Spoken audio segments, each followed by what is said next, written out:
Welcome to the Divine Feminine Revolution podcast, where women are magical and empowered. I'm your host, Dr. Megan Monday, psychologist turned transformational feminine business coach. This podcast is for you if you want to prioritize your own pleasure, face your fears, and manifest your desires. This podcast is sponsored by the Fearless Feminine Academy, where I teach women how to turn their trauma into their superpowers. My goal is to show women that we can heal our world by creating time and financial freedom by doing whatever the fuck we want. Are you ready for the Divine Feminine Revolution? Let's get vulnerable and go deep. I'm so honored that you're here.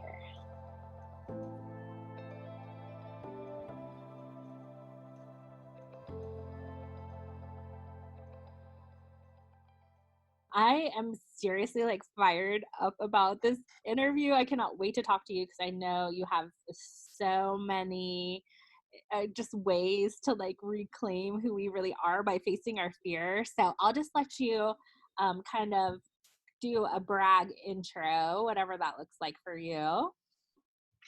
Okay, well, I'm bragging that I'm doing this with you right now. I'm so excited. I love having conversations. So I am bragging that I get to do one of my favorite things, which is talk about witch bitch horror. So I'm super, super, super, super celebrating that. Yay. So what does that mean? You just said 3 naughty words. Tell us all about it. Well, I really have chosen these words horror in particular, very specifically because they are such triggering words. So the work that I do women's empowerment work, and liberation really is the name of the game as far as I'm concerned. And through my own work with myself, I realized that these words literally sit over power centers for women that we have been shamed about, that we have been terrified to tap into, that we are literally, women will say to me, I want to work with you, and I'm so scared. I'm scared of what will happen if I reconnect to witch, I reconnect to bitch, and I reconnect to whore. I'm going to lose control, And so it's really, women's liberation work that is behind this, because I believe that witch maps to our spiritual power, and I believe that women have more spiritual gifting. Men, I think, have more of the physical power here on this plane, in this earth, and women's power, I think, really is also very strongly in the spiritual sense. So this is where witch is, and you don't have to reclaim the word witch. I'm doing that because it scares me, literally. This was the hardest one for me to own, to call myself a witch. It actually was the reason I even started doing this work in the first place, because I was working in a group called the Coaching Coven, and the word coven scared me. I was coming out of Hollywood. I used to be a Hollywood executive for about 20 years. I literally work in Los Angeles in the entertainment industry forever. So, I'm shifting into a completely new area of work, and a lot of people are like, what in the hell is Amy doing, right? Because this is not how they know me. I used to negotiate deals for a living, partnership deals with advertisers for movies and TV shows. And so I had just transitioned out of that, and a friend of mine was running this group, and she's one of the most epic coaches, medicine women that I know, who's been claiming the word witch. And she said to us, this group of women, it was I think 5 or 6 coaches, she said, I don't care what you call yourself, but you have to claim the word witch. And I was like, fuck no. I am not doing this. If I have the word witch next to my name, I will never work in Hollywood again, right? If my backup plan was to go back. And so if I claim witch, this was what was going on inside of me, then I will never be able to do the work that I used to do, right? I'll be run out of Hollywood. And I started having all these, visions of being hunted, and killed. And the terror of this word was so powerful. And these other women were all in the spiritual industry, right? So they were like, oh, sure, witch, no problem. And it was as I was really coming forward and going, okay, I can do this, I can make a public post about this, I can put Amy the whatever witch, we were supposed to call her, Amy the adventurous witch, and I was really struck by the fear that came up when it came to this word. Like, it's a word, right? It's a word that we have collectively given a definition to. And that's the same with the other words that I'm reclaiming. We have collectively given definitions to these words. And because of the collective definition, they terrorize us. We are in fear of these words. We are so terrified that someone will call us one of these words that we literally repress ourselves just so somebody we don't even know might not think that we're a bitch, right? Exactly. Or a whore. God forbid, right? A whore. So it was in claiming witch. And I remember we were in a little chat group and I finally was like, I'm doing it. And we were making funny hashtags and this woman did a hashtag back to me. She goes, hashtag, you know, witch, bitch, whore. What else you got? I'm going to make them all holy. And at that moment, it was just like, boom. I got like divine guidance was like, you're not just reclaiming witch, you're reclaiming bitch and whore too, all at the same time. And I was like, fuck you, divine guidance. I'm not doing this shit. Like, no. And so this has really been my journey of, first of all, the divine guidance wouldn't stop telling me to reclaim them. You know, like, I don't know how you receive messages, right? From, They're in your you know, face and they don't make sense, right? Like, and the people no, who are like, have you lost your shit? Like, what is getting, yes, this is what you're talking about? You're leaving a successful like Hollywood career to like go be witch bitch whore? Well, yeah, that's your divine mission. You can't argue with a divine mission because right. the universe will just start cutting all that stuff away if you won't do it. And that's the thing, right? It was just like, it was kind of a nonstop like drumbeat in my head, continuously saying, you have to do this. And I didn't know what that meant. I didn't know what it meant. I bought witchbitchwhore.com. It was surprisingly available. Nobody had snapped that one up. And so I didn't really know what it was. It was just this message. And so this has been, you know, my work for the last probably 18 months has been, well, frankly, my whole life, right? Because if I look back, you know, if you look back in your life and you kind of see the thread of where divine guidance was leading you the whole time. And, you know, this is an unusual calling, maybe, I don't know. It's an awesome one, but it's, you know, so it's been kind of a non-stop experience of, you know, working with fear and the context of courage, right? So I work with the three principles I work with a lot are courage, authenticity, and vulnerability. Um, because to stand here and like, I mean, I do, and it's been an evolution sort of how I've been able to stand in these words and what does it mean and how do I communicate that? You know, I did a post recently that, you know, I put on my own page saying I'm pro whore. And the courage it took for me to do that on my own page was huge, right? Because I believe that women should be allowed, if they are, like, sex work is such a broad term, you know, people who are sex coaches get categorized as, you know, like it's sex work. And so I believe that a woman should be able to do whatever work she chooses to do legally, you know, without harassment, you know, with honor and respect, right? Whatever that might be. It might not be what I might choose to do for work, but, you know, I can't stand here and claim whore if I do not support women, you know, who are actually, you know, work in the sex industry, right? That's, you know, they're some of the most shamed of all, right? And this is about working with fear and shame, you know? Oh my God, some of my favorite things. Yeah, Some of my favorite things are fear and shame.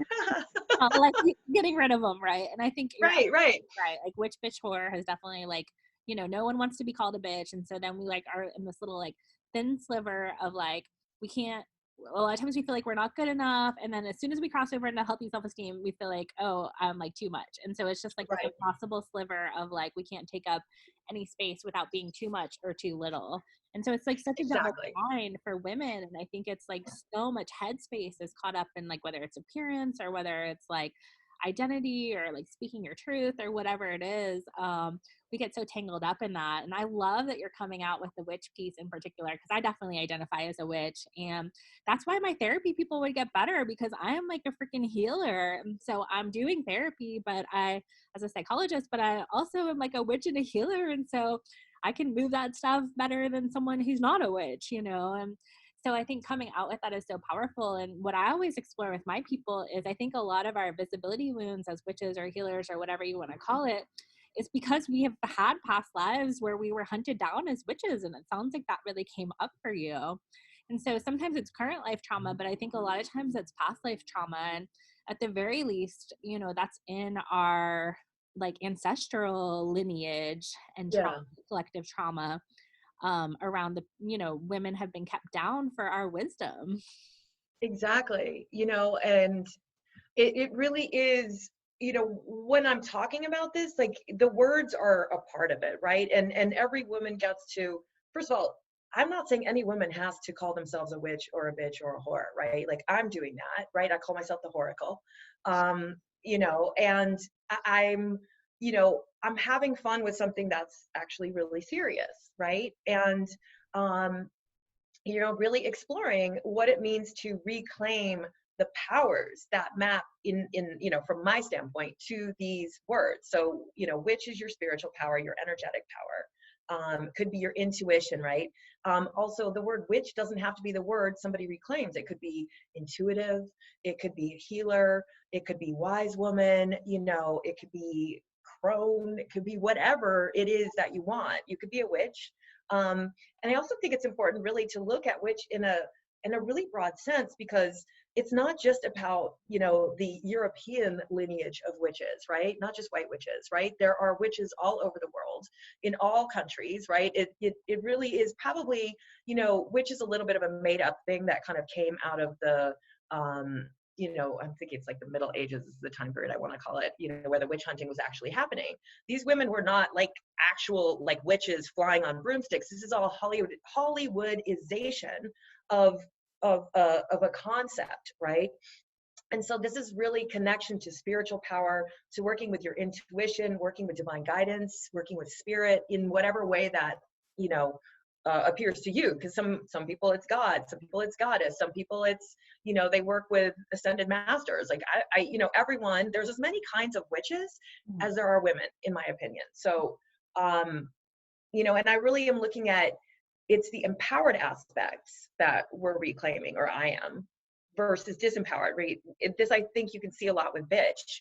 So there's a disempowered bitch, which is kind of, I would say, the classic bitch, which is a woman who has like really, I think in a lot of ways, repressed her anger against herself, and then it is so constant, right? Like the criticism and the blame and the all of that then gets projected out into the world. I call this a bitch bomb, right? When you just blow up because you can no longer hold yourself back from speaking, because so many times women do not speak, right? You were talking about this, like, am I too big? Am I too small? When is enough? Like, I don't know. Because like women were taught not to be big. We're taught not to be bold. We're taught not to take up space and be loud, right?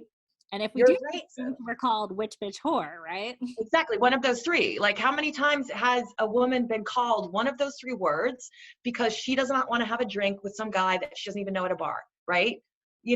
I've been called a witch, a bitch, and a whore because I didn't want to take some attention from a male, right? And it has nothing to do with him. It's just like, this is the space I'm in right now, and I'm not open to this. That doesn't mean I'm a bitch or a whore, It just you means stupid whore. Right? It's like, so it's so in a sense too, it's also, some of it is desensitizing ourselves to these words, so that if we do get called it, it's like, yeah, that's right, I am a bitch, I'm the best bitch I can be, or whatever it is, so that, because they're word weapons. Mm-hmm. Right? There's an energy behind the word, and a lot of times, there was a whole thing with AOC, with her being called, I think it was, the term was fucking bitch, on the steps of the Capitol building by a colleague. Uh, I mean, how many women have been called that? At work, just on the street, walking down the street, minding your own business. This is just a common experience for us. So, some of it is reclaiming the power. So, bitch is, for me, is your mental, emotional, and sort of physical power, your embodiment, how you show up in the world, how you put your boundaries. I like to work with the concept of a compassionate bitch, because it's being clear about what you will and won't allow in your space, and saying it in a way, that can be well heard. Sometimes you have to yell at people, sometimes that happens, but the first step is to just be clear. Have a very clear, conscious conversation with regard to what you're up for and what you're not. And it's not about the other person being wrong. It's just, I'm not available for that. I don't allow this. And I think Whatever. that's so huge, especially in the online space, because, people will like uphold the patriarchy. Like a lot of what I get is like, oh, well, what about men? Why do you have to tear men down to do the work that you're doing? And I'm like, I'm not necessarily tearing men down if men are part of the patriarchy, if they're holding those values. And yeah, maybe I'm speaking directly to them. But I'm like, okay, so you're speaking out for the patriarchy, but like, who's going to speak out for you? That's like my job. That's who I'm speaking out for, is the people that have been silenced, the people that have been hurt by these things. So I think it's just so important, because and people I think are not even conscious because they've been programmed, and so they're just spewing what's been spewed on them or whatever, and these word weapons can stop, like, especially if you're a highly sensitive person, if you're a healer, whatever, empathic, it can stop you in your tracks. Yeah. And to really be successful, I think, in the online space, you got to be super brave, right? And you have to kind of be shameless. Yeah, I mean, that's been my own personal experience. And, I'm building a business called Witch Bitch Whore. So in a sense, one of the reasons that I'm doing it is so that I can be a demonstration for women, because there's a lot of women who are afraid in the online space to talk about what they actually really do, Yeah. or they want to do something, but they're afraid, Hmm. right? To call themselves, like, you're owning witch loud and proud. There are women who are intuitive healers and they're terrified to even use the word intuitive, because that word is so associated with the concept of witch and the kind of witch that people get terrified by, right? Because this programming, you mentioned this, and this is what you studied, right? So it's like the programming that we have that is so unconscious, that goes back centuries, Hmm. centuries, millennia in some cases. So we have ancestral programming that makes it so that we believe that women are not allowed to do certain things, that if we do certain things a particular way, it's been so much conditioning from, let's call it the dominator culture, Hmm. the patriarchy, so much conditioning from the idea that in order to have power in this world, you must have power over others, right? And that's how that's how power is determined in a lot of ways in this world. I have power over you, right? And that's a dominator kind of concept. And it's what most of our world is based on right now. And the programming runs so deep that it's even the concept of what is feminine, right? And I really love playing with the concept of female power. I like to use the word female more than feminine, because feminine, I think, has a context to it that not every woman wants to wear, fluffy dresses and float around, doing whatever. There are women, like, there are so many ways to demonstrate, female power and what a woman looks like, acts like, holds herself. How does she hold herself, right? It's how do you want to hold yourself? Not how am I supposed to, what am I supposed to look like? I did a post on what would sexy be without the patriarchy. What'd you come up with? I don't know, because I don't think anybody knows yet, right? Because none of us have ever existed in a space where we have not been conditioned by what the patriarchy says that sexy is, right? Lingerie, like stripper culture right now is really big, and there's a whole reclamation of that. And it's really fascinating because and it's a question I ask myself and ask others, is what we're doing performative? Hmm. Is it performative sexuality for your pleasure versus mine? Because women have been taught we are here to please you, not ourselves.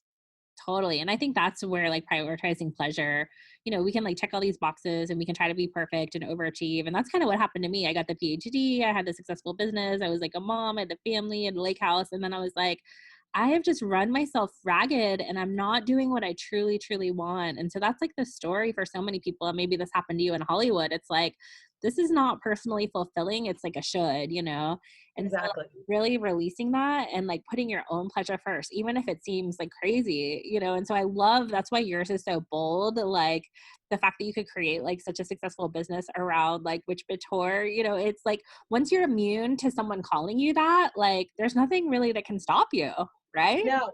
No, it really, there isn't. And it's also, what I'm doing too is you can call your business whatever you want. You can claim whatever you want. You do not have to claim what I'm claiming. I'm going for like literally the hardest, most triggering, concepts and content, because one, I believe it's the fastest way to reconnect women with their power, Yeah. right? And, you know, whore is obviously your sexual power, you know, your connection to pleasure, to desire, because pleasure and desire can be such dirty words, right? I really struggled to even say the word pleasure, right? Because I felt like it was dirty. It was wrong. Being in pleasure, oh, you're a whore, right? And so it was just this mental construct that I really had to overcome. And the concept of desire, even saying that word too bugged me, you know, because I was raised Catholic and, you know, you're a virgin or you're a whore. And I quickly fell in with the whores. And, you know, so, you know, there's no redemption. You have no redemption. Once you're a whore, always a whore, right? And so it's just this really interesting concept of working with pleasure and desire, you know, how to feel good. And I'm not just talking about sexually, I'm talking about just in general, like existing in your skin as a woman, because so many women are in fear almost all the time because of the world that we live in and the restrictions that we have on us. And, you know, the fear of judgment of others and rejection of total strangers. And the fact that total strangers can literally say stuff to us. And in some cases, like grab us or touch us or, you know, get in our personal space, that most women experience trauma just being a woman on earth, you know? So it's like, how do we, you know, break free from this so that we can stand there and say what we want and we can be big? And when people come at us and say, you're not allowed to do that, we can say, thank you for your opinion, I'm doing it, you know? And that takes work. I sound really confident right now, but when someone comes at me and says, what you're doing is wrong, you know, it hurts. I Mhm. get scared. I'm like, oh my God, am I doing the wrong thing? Am I going to get in trouble? Is everybody going to hate me? You know, can I still do this? And then I'm like, work with myself. And I'm like, okay, brush yourself off, get Mhm. up, go call yourself a whore again. You know, like keep going. You know, so it's my personal growth work. It's the work that I do with others. You know, this is like, I live my work. You know, I walk that talk every day, you know, because it's, to me, it's so important, you Mhm. know, that we are what we say, that, you know, we are a demonstration of what we say that we stand for, you know, because so many people don't do that. You know, they're not authentic.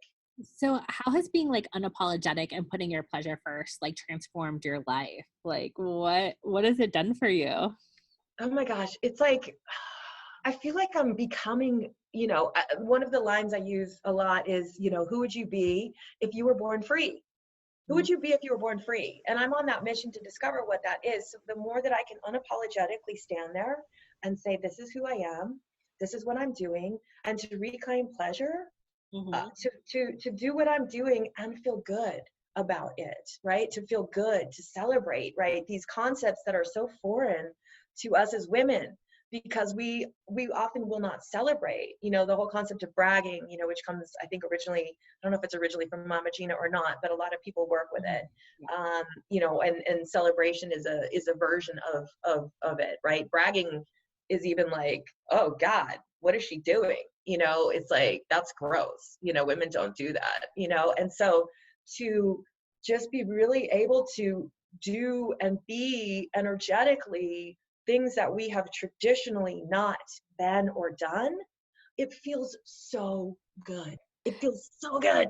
So good. And you know, it makes me think of I was in a mastermind call with Crystal Langdon, who's part of Mhm. this community, and we were doing brags and my daughter was in the back seat and she was like, you're not allowed to brag. Bragging is Right? bad. And I was like, oh, honey, we need to have a talk right now. We need to correct this notion. And so, like, who taught us that? You know, like, who taught us that we had to, like, self sacrifice and put everybody's needs first with no regard to our own happiness, you know? And so I totally feel that mission of like rewriting the narrative for women to say that we can take up all the space, that we can brag and that we can have sexual pleasure. I mean, I think that's part of your you know, bitch witch whore.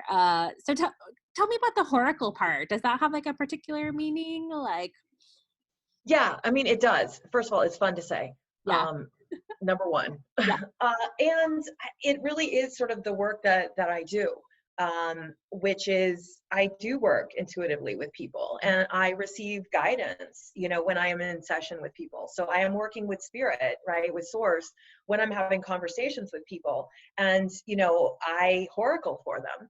I, work with them, listen to them, feel into them, and receive guidance for them. So that part of the sessions that I do, I am working with divine guidance and with spirit. I'm a trained, coaching is such an interesting word, but I literally have it took me 3 years actually to get this certification. I worked with Iyanla Van Zandt, who is, in my Love opinion, her. Oh like, my yeah, I went to her school. She has a school called Inner Visions. God. It's epic.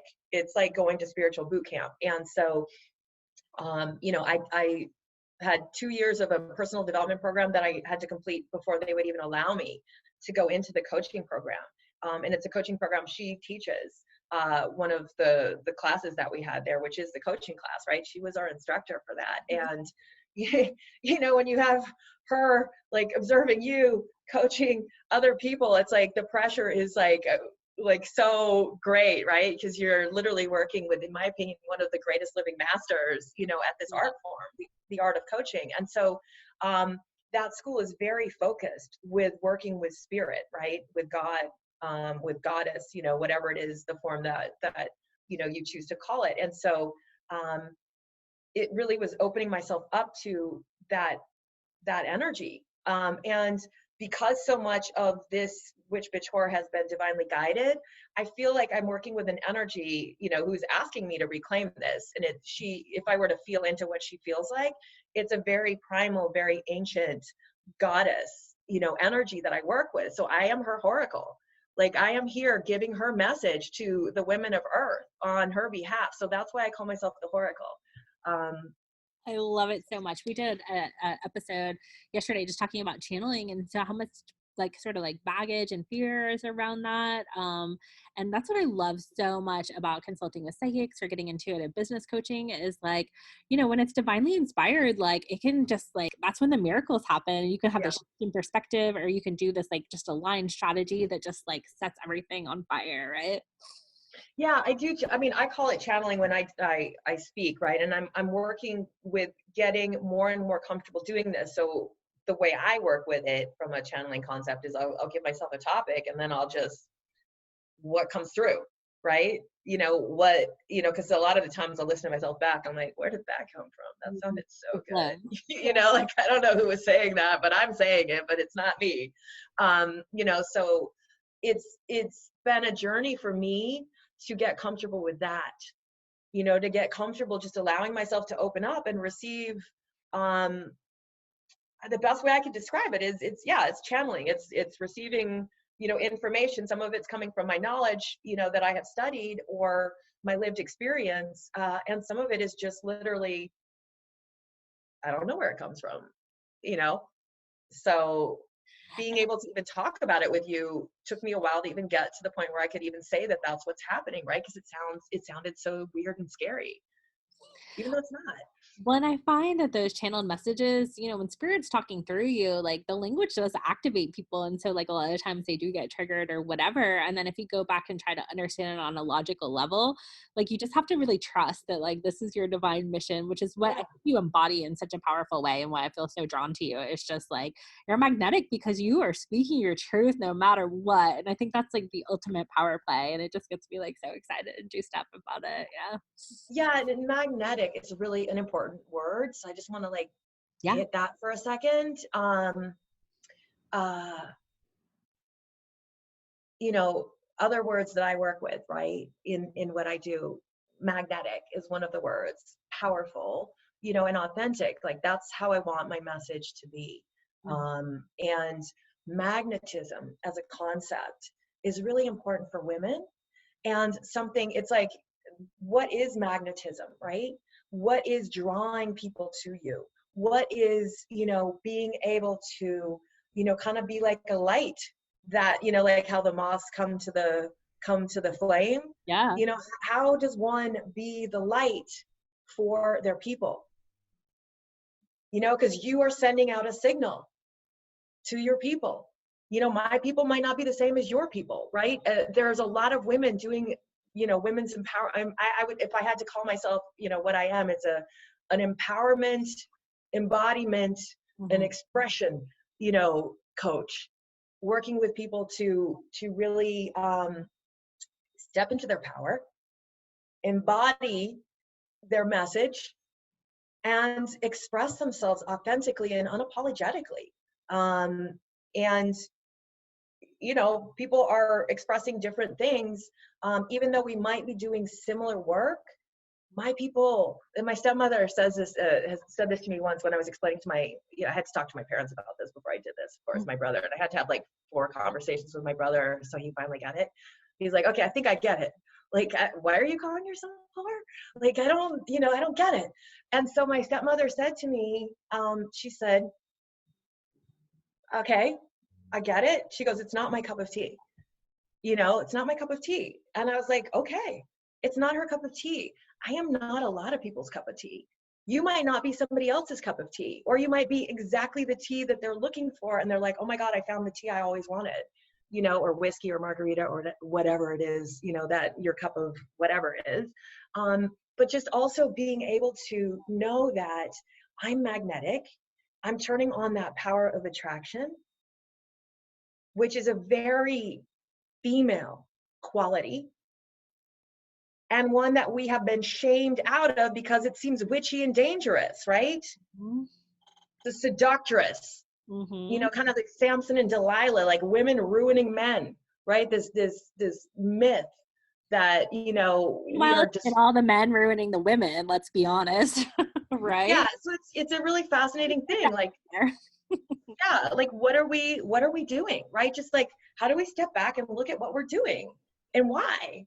Why is it so scary to be magnetic? Why is it so scary to be in your authentic sexuality?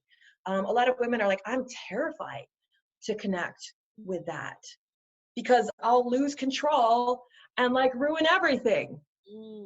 Really? Okay. Yeah, I get that fear, right?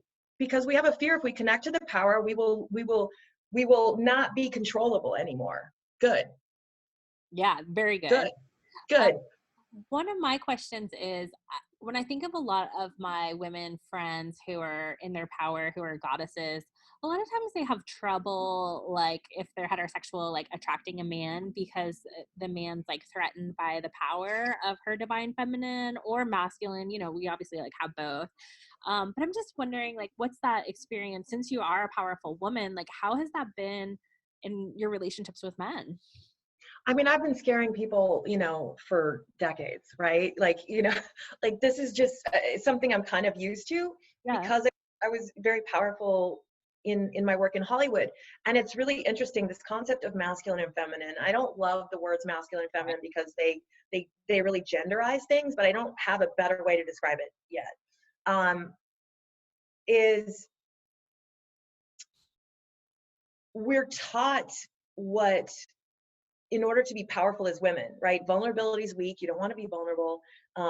You have to kind of be like a man. And that's where the disempowered bitch energy can really come in. It's women that are really like, we're trying to emulate power in a way that's a little bit more masculine, right? And I think that men who are really connected, to themselves, who are conscious, they typically are not afraid of women who are in their power.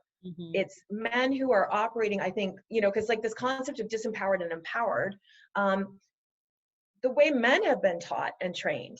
Very disempowering, yeah. For them as well. Just like, so their emotions, not allowed to be vulnerable. Yeah, humans are literally, we have been completely disconnected from our emotional capability, our emotional fluency. We judge certain emotions as good versus bad. Like you're not supposed to feel these, you're supposed to feel these. But if you cut yourself off from any part of your emotions, you're cutting yourself off really from the full spectrum of all of the emotions, right? And so when we're disconnected from ourselves, from when we are existing in parts, right? We're not able, I think, to appreciate true female power because we have been so trained that it is not something that should exist. And it's really fascinating if you look at the animal kingdom, of which humans are part, even though we like to pretend that we're not. We are actually animals and we're wearing clothes. This is not our natural state, and just the way that we exist right now in the world. And so if we're looking at how other animals behave, whether it's a female cheetah or a female squirrel, they are not training their young to be weak. They are not training female animals to be weak. They're not training them that way, right? They can be powerful. They can be fierce. Love that. They can also be loving and nurturing and all that. We've been given this one really small spectrum of female I guess, embodiment or existence or experience. And that really falls kind of into the sort of, you even see it in the goddess culture, right? There's goddesses that are okay to be like, like I love dark goddess stuff, right? Like Kali, the powerful, fierce goddesses, versus the ones that are more of the, Virgin Mary type of goddess, right? Like the mother, the nurturer, this soft, energy, which is great and beautiful. And that's just one spectrum. So if you think about like the way we repress our emotions, right? These are bad emotions. These are good emotions. This is a good way to be a woman. This is the bad way to be a woman. There is no good and there's no bad. There just is all these different possibilities. And so it's stepping into that possibility. And I think, it really depends on the man. My partner, I literally had a conversation with him before I started doing this. I'm going to call myself a whore on the internet. He's like, really? Do you have to? And I was like, yep. He goes, okay. Like he's really supportive. Great. But not everybody is. Work, right? Yeah. So I think I answered your question. Yeah, I love that. One other thing that comes up for me and what has been an edge for me is the whole like selling piece with coaching. And so since you have that like Hollywood closer background and because you embody this like amazing power, like what would you say about sales and selling? Okay, so this is the thing that's really fascinating to me, especially about, coaching or any kind of work that you're doing with others. That could be makeup artistry, it could be body work, it could be intuitive work, it could be coaching, whatever it is. You're the brand. You are the brand. And that is terrifying.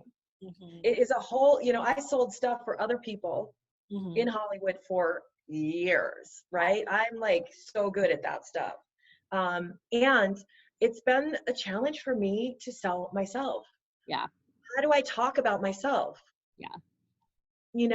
How do I post about my work and separate myself from the number of likes or comments or whatever, right? Because it's like shifting also when you're shifting from personal posting to business posting, and you're your brand and you're used to all your friends loving all your stuff, and then all of a sudden nobody's liking your stuff. We've been so trained to have this external validation, right, from everyone all the time. And it also happens in this work where you're standing up as your brand and you're selling yourself. And so it's really, I look at building a business as a spiritual practice. This is spiritual growth work, unlike anything other that I've done. So it's being able to separate your worth as a human being when you're the brand from, do people like it or not? And that this is where mindset really comes in. Everything I'm doing is working. Everything I do makes me money. Like every post I write brings more of my clients to me. Sometimes I'm the only one that likes my own post. I always love my own posts because sometimes I'm literally the only one. And it's like a metaphor for life. How can I like what I am standing for? How can I love what I'm doing even when nobody else gets it? Right? Well, especially when you're in that revolutionary space, like I've got this sign here that says, I will not stay silent so you can stay comfortable, which it sounds like is a big part of your mission. And so, Hmm. like, people aren't necessarily going to like the revolution until there's like a certain lift of consciousness to where people like get it enough where like it catches on, and then people are all about it, but you have to like Exactly. hold that space and not fall victim to your own judgment or the people around you or the audience or whatever to stop you in your tracks. Because I think, and if you want to get really witchy about it, I mean, I think that's kind of like the darkness coming in through these people that just haven't had their consciousness uplifted. And they may not even know what they're doing, but they're like enforcing the status quo, which is not necessarily healthy. In fact, it's a lot of times it's very destructive and can be violent. And, that's why we have wars and all the things. Yeah. I mean, you know, this is a big deal. Like, this is a big deal. I call it the Velvet Revolution, right? This is like Ooh.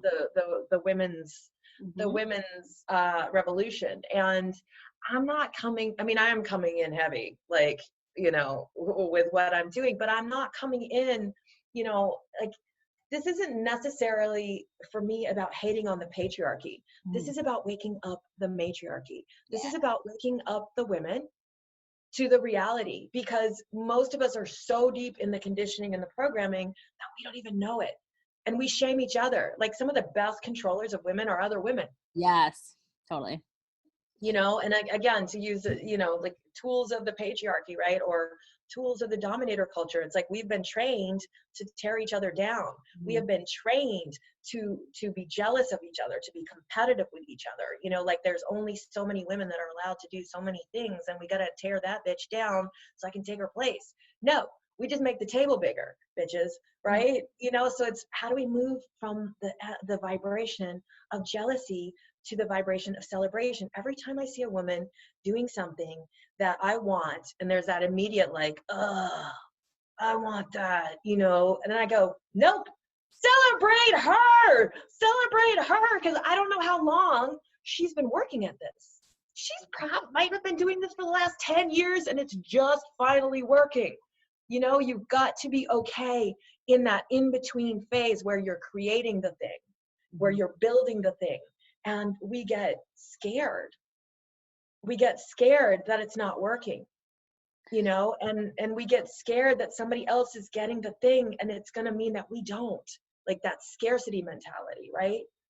So, So powerful. And I like to use the example of like, if I have an orgasm, it's not limiting like your ability to have an orgasm, right? But like, we can look at a woman who looks like she has it all and is in her pleasure and is like all lit up.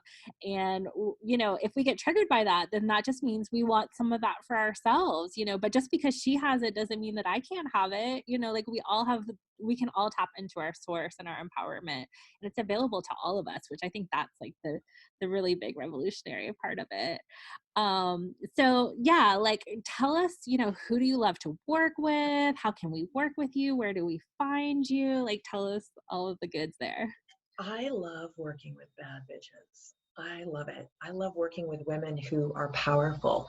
I really, like, one of the things I would love so much is really to work with women who are, women who already look like they have the things, who already look like they're powerful, because I guarantee you there's more power in there and I can bring it out, right? It's like I'm obsessed You're like an with activator. female power, right? And it's like a lot of women who come to me are like witches, who are like, I really want to talk about this thing, but I'm afraid. Like, they're afraid, or they really want to connect with they're like, I want to connect with horror. Like, the two most common ones, but actually, no, it's like every woman's different. But so it's like, I think every woman has a witch bitch horror blueprint, a unique witch bitch horror blueprint. And, so it's really looking at which of the areas are you disempowered, empowered, where do we need to kind of build it up? And I don't even have to work with those archetypes, right? I like to, but it's really working with women. I like badasses, I like powerful women, so I can power them up even more, because we need more women in this work, waking up more women, because we have to. Like, the balance of the world lies, the fate of the world is in our hands, basically. I believe, because it hasn't gotten fixed. So it's time for us to fix it. So really powerful women. I love it. I also like working with women who are not yet in their power and helping them step out of the spiritual broom closet and into the light. You can find me on Instagram. I'm Witch Bitch Whore. I'm on Facebook as Amy Lorbati. I have a Facebook group called Witch Bitch Whore, where we do reclamation work in there. It's a safe space that I'm creating for women to really get to explore these areas. So those are the places you can find me right now. I'm getting my website up, which is witchbitchwhore.com. So that's where you can find me.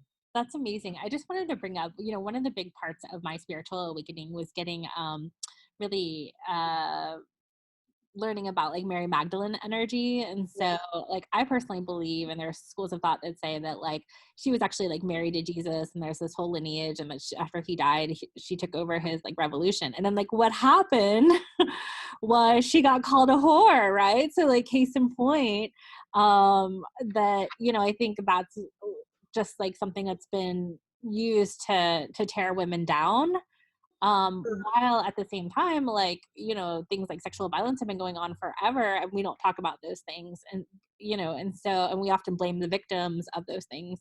And so it's like, to really, I feel so like excited about your work, because like once you take the sting out of those things, like it really is like limitless, and women can expand and they can see through, like you said, those weapons of these names that have been used to shame us and silence us and to hold us back. Yeah, I mean, again, the more that I, work into this, and I have some, one of my friends, her name's Brianna Lynn, and she was the one that, originally did the coaching coven. And she has like this amazing historical knowledge. She does some epic podcasts, with a history of witch. And again, this is Eurocentric. I just want to be clear, like this is the Eurocentric experience of witch. There are African witches, there are Asian witches, there are Middle Eastern witch. I mean, there's witches all over, right? And most of them are underground because some people, some women are still killed for that. Some women are still killed over, sexual impropriety, right? Like mercy killings that happen all over the world. Like women are still killed for these words. And I believe also that, witch and bitch and whore are denigrated aspects of female form of God, right? Of goddess. Mm-hmm. And so this is literally something that's been going on forever. And Mary Magdalene, I mean, there's a lot of women that really study, I mean, that, there's mystery schools around her. And it goes back at least 2,000 years, if not longer. How long has the sexual violence been going on? How long has the physical violence against women been going, and women and children, frankly, right? Yes, and other men too, right? Like, I mean, the whole concept of domination, power over. You're so right about that. And even like supremacy and some of those things, it's power over, and it's a very narcissistic thing. It comes from a lack of, security and love within yourself, that you have to dominate people to feel okay. Like we really, I mean, and that's like what I think. I'm big on like the divine feminine revolution, which I really think is happening in the sense that like, we're restoring and creating like equity and safety and inclusion and self-expression and diversity for people. Yeah. So everyone can just be who they are, and that it's safe to do that. And I think that's like the revolutionary work that's being done. And you're certainly, in your face like aspect of that, and, reclaiming those words that have caused so much like violence and suffering and silence. It's so powerful, and you're so freaking brave. I'm so proud of you. It's fun. Like, and sometimes I get scared.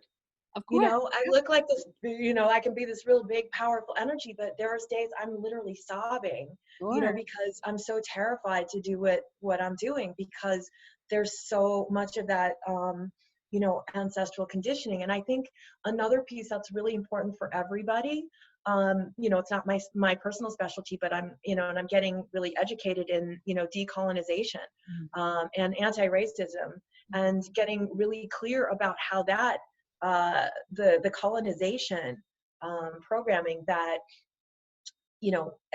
basically anybody who's of European descent has, and then pretty much anybody who's in a country where people of European descent run experiences it, because colonization was such a huge thing for centuries, and touched pretty much every single aspect of Earth. And that concept of power over, I mean, this goes back like forever, like Roman times, like Genghis Khan, like conquering other peoples and, taking them over and forcing them, to submit, whether it's religiously, economically, physically, it doesn't matter. And so this is like some really deep conditioning that's also part of it. And the more that I look at decolonization, the more I'm starting to ask questions, with regard to how do we decolonize witch? How do we decolonize bitch? And how do we decolonize horror? Like, how do we decolonize sexuality? How do we decolonize, like, magic? Absolutely. And, going back to what's natural before colonization came, and a lot of that was magic. A lot of that was like being tribal, like being in our communities, having safety, having equality between the masculine and the feminine energy. And so, when I think of colonization, it almost like the word doesn't do it justice, because I mean, essentially what it is like war, power Yeah, over and takeover, right? And domination. it's been so infused into everything that we know that it's hard to imagine what it truly means to be free, and so I That's feel like that's the work that you're doing is so powerful. Yeah, it's a question that I ask, who would I be if I was born free? Are So we everybody at time? the Witch Bitch Horror Collective, and I would love to continue this discussion because there's so much in it. We could just talk for hours about it. But thank you so much for everything that you've had, and I'll definitely be jumping in that community for sure. So thank you Yeah, for being a please. powerful woman. I so appreciate it. Thank you so much for this. I loved every minute of this conversation. Thank you so much. Oh yeah, my pleasure. Thanks for listening to the Divine Feminine Revolution podcast. Make sure to subscribe and leave a 5-star review. Want to keep the conversation flowing? Find us on Facebook at the Divine Feminine Revolution Facebook group, where revolutionary women gather to listen to their hearts, monetize their gifts, and change the world.